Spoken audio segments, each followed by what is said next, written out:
Welcome to another one of our interviews for The Good, the Bad, and the Uncanny, exploring the Older Testament at Westminster Presbyterian Church. Margaret and I are thrilled to welcome Anna Marsh. Anna is assistant professor of Old Testament at Luther Seminary.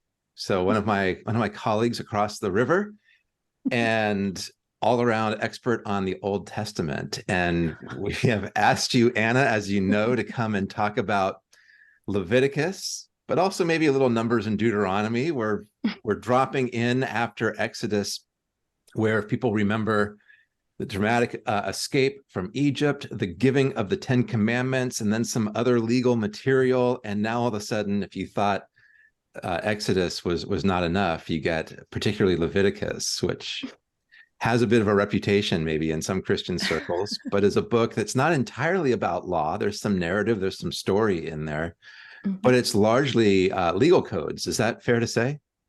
Yeah, that's right. Yeah, there are, the book is really it is a lot of laws. There are kind of two narratives that break in throughout or over the course of the book. Neither of them is particularly comforting. So it is a challenging book. And I think, I think as a result of that, it's really commonly it's like, oh, I'm going to read the Bible in a year. And then I got to Leviticus and it just stopped. Yeah. You kind of decided oh, that was a mistake. But I do, I think it's such an interesting book at the same time. And so what I want to, I think we have a tendency to think about this book like it's just a relic of the past, and it's just this list of laws, and it's all kind of fascinating and weird and icky, but also doesn't really have anything to do with us anymore, or we don't have to be concerned with these things anymore. And so technically it is a manual for the priests, right? Or we think it was a kind of manual for the Israelite priests. Even if it's sort of a weird one, right? It doesn't it includes a bunch of rituals, but it doesn't include any words. So that's the strange thing about the book. Imagine if you opened your book of, your worship leader book or your book of occasional services, and it had all of these actions, but no, it didn't tell you what to say during, while you were leading. Really hard for us Presbyterians. Exactly. That's our favorite thing. Yeah. So it is kind of an unusual manual. Of course, so you have this idea that it's really focused on a very small group of people who need to know how to do these things to maintain the sanctuary space. And then at certain points, it does also expand to the entire people, the focus of the book kind of expands to the entire people. But still, we have this it's sort of what seems like an archaic, a manual for an archaic system that doesn't really matter anymore. And so what I want to push us to do a little bit today is to think about why we should care about it, right? What can we learn from it? How can it help us? How can it open up our imagination about God and what it means to be a covenant community? So, yeah. You've asked yourself a great question, right? Why should we care about it? How can it open up our imaginations about God and about what it is to be covenant community? What is it that you see in this book that's drawn you to study it? Yeah. So I think the thing that I love about Leviticus, or what I find so interesting about this book, is it is so concerned with just the material stuff of life. It's not about, it is kind of about abstract, things, but those are understood in a way that is really connected to the daily stuff of life, which is, I think is a thing that it's easy for us to lose sight of that in our kind of, I don't want to throw out, but in kind of our Enlightenment, liberal Protestantism way of, approaching God. It is interesting to see a different way of going about being a community of faith, right? Which is really about what do you eat? What do you wear? How do you treat your homes? And what happens when somebody gets sick? And what do you, just all of these very material, substantial things. So that's, I don't know. I think that's really interesting. It also, not for nothing, it's at the center of the Torah. So clearly it was important to the people who, to the original audience of the Bible, or at least the people who compiled the Bible in the order that we know it in.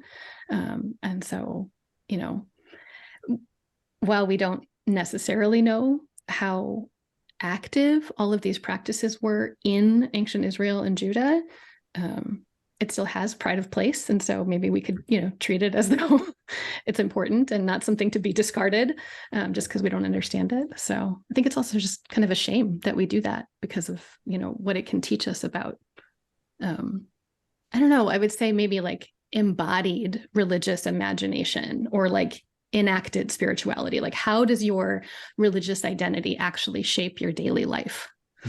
So. Yeah, someone, I don't remember who it was, but somebody taught me one time in terms of reading Leviticus and Numbers to imagine that, or to recognize that a lot of these regulations have to do with places where your body encounters change or the outside world. So what you put into your body is, you know, very important to these authors. What comes out of your body is highly important. Childbirth and death are very important. These are all kind of places where we interact with the world or stop interacting with the world.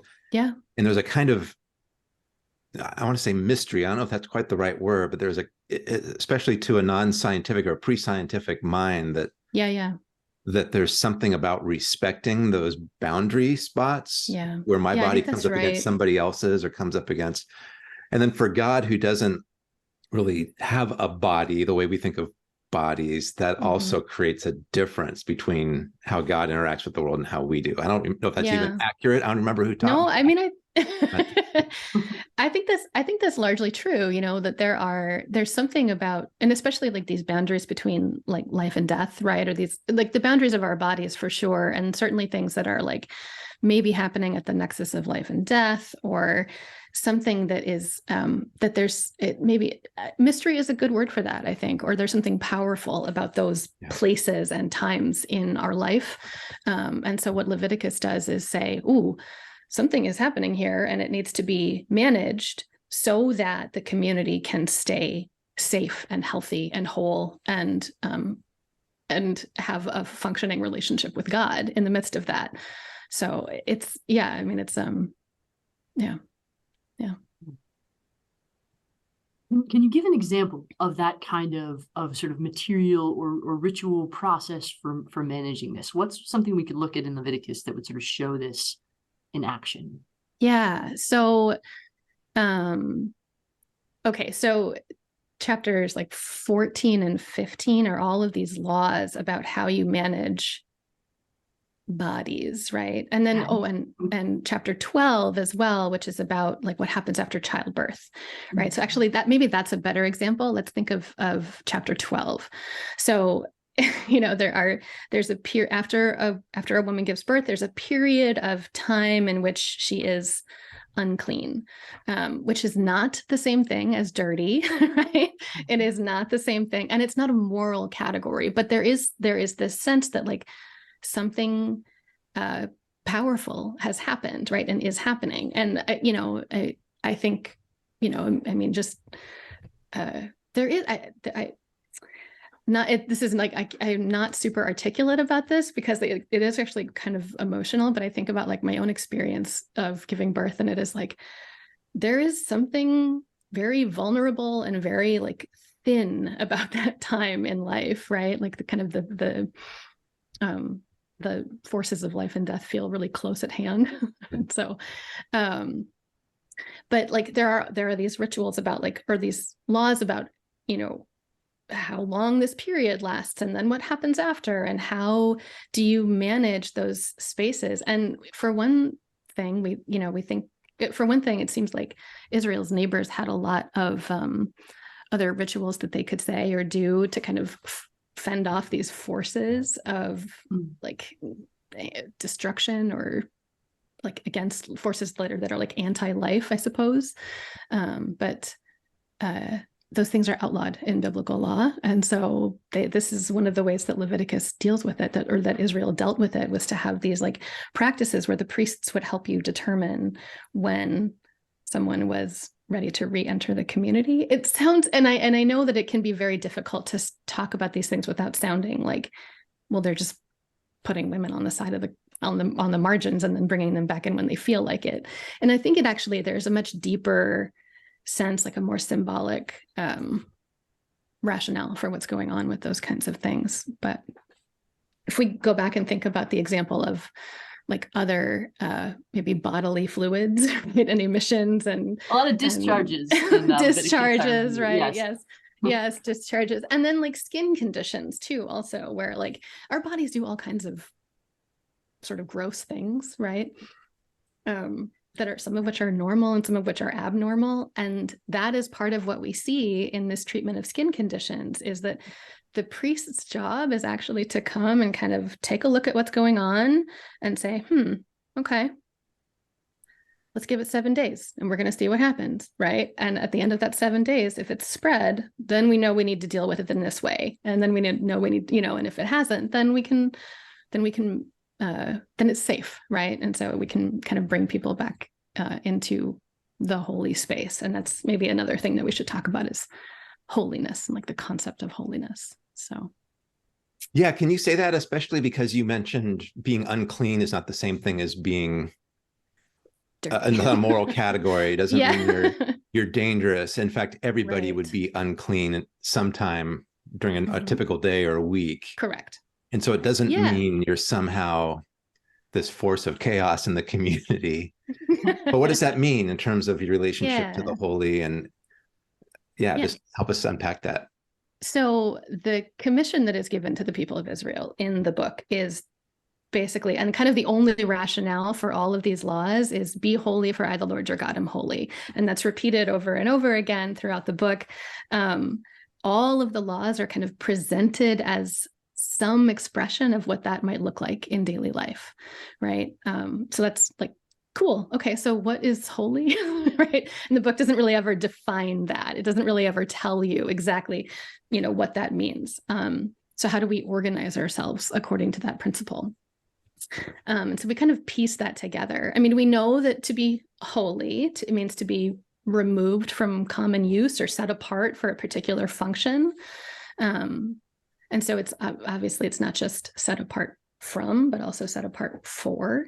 It seems that the community of Israel is set apart for the purpose of attesting to the existence of God, to the holiness of God's name, and to the oneness and greatness of God. Like that is kind of what they are charged with. But, it's also hard to talk about holiness without talking about these categories of impurity, right? And uncleanness. So both of these, at least according to the authors of Leviticus, like the priestly worldview that we see in the Bible, which is one of the voices that we have in the Old Testament, right? It's just one of the major traditions. Holiness and impurity seem to have had almost a kind of like substance to them, like a substantiveness to them. So they weren't these abstract concepts of like, God is holy up there in heaven and we are, worms. It was like that there is something like substantial about holiness. We obviously don't think of it the same way anymore, but this is how they thought of it. And so partly this is why I say we need to let the book kind of help us open up our imaginations in new ways about categories that maybe we think we understand, right? And so the rituals that the book describes are born of the way they understood God. Both holiness and uncleanness have an opposite. So that maybe is a helpful way to kind of put the categories together. So like the opposite of holy, which is in Hebrew is kadosh, is profane or common. So you can either be holy or common. That's chol. You can be kadosh or you can be chol, right? And the opposite of unclean or impure, which is tameh in Hebrew, is tahor in Hebrew. So those are the kind of the opposites. You have kadosh and chol, and you have tameh and tahor. And again, these are not moral categories, right? They're not, nor are holiness and uncleanness normal states.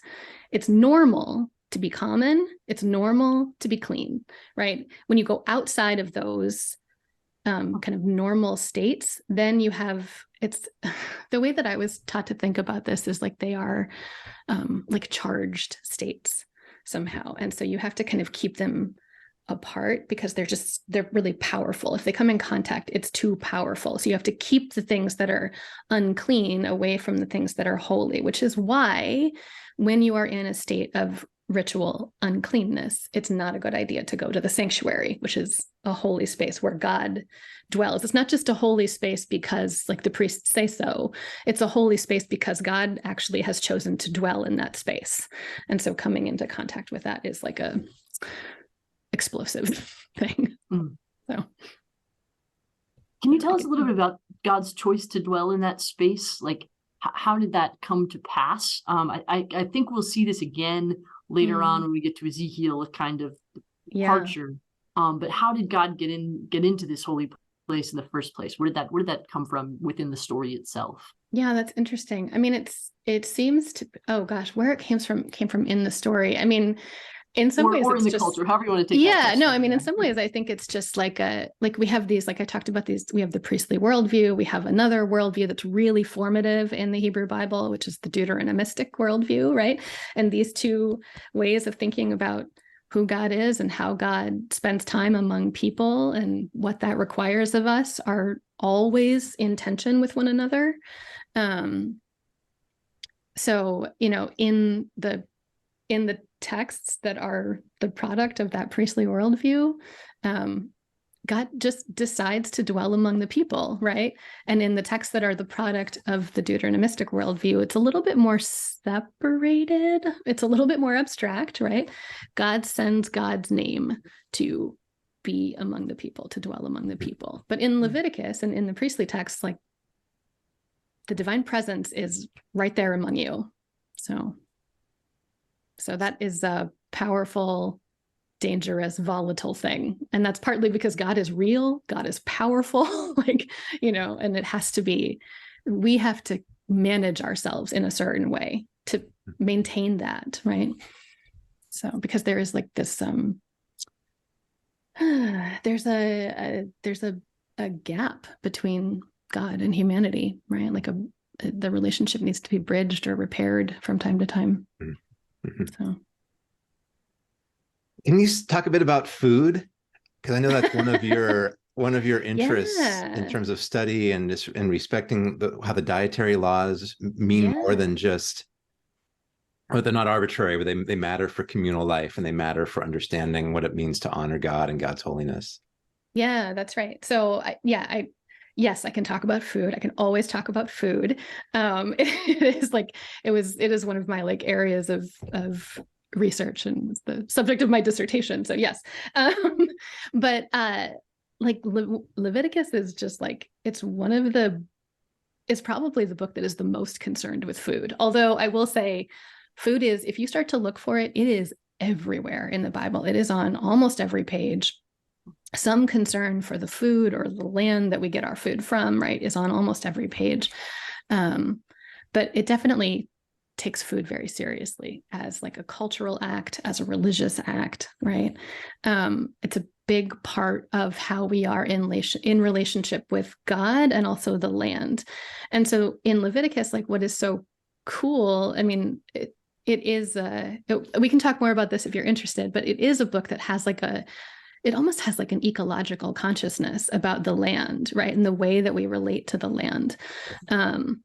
But just in terms of food, I mean, obviously the institution of sacrificial religion supports the priesthood, right? The priests don't have, the tribe that is the priests, they don't have land. And so they need to be supported in another way, right? Because if you like, I'm not sure. I think when we hear land, we immediately think of wealth, like money, right? But I think when people from an agrarian society hear land, they immediately think of food, right?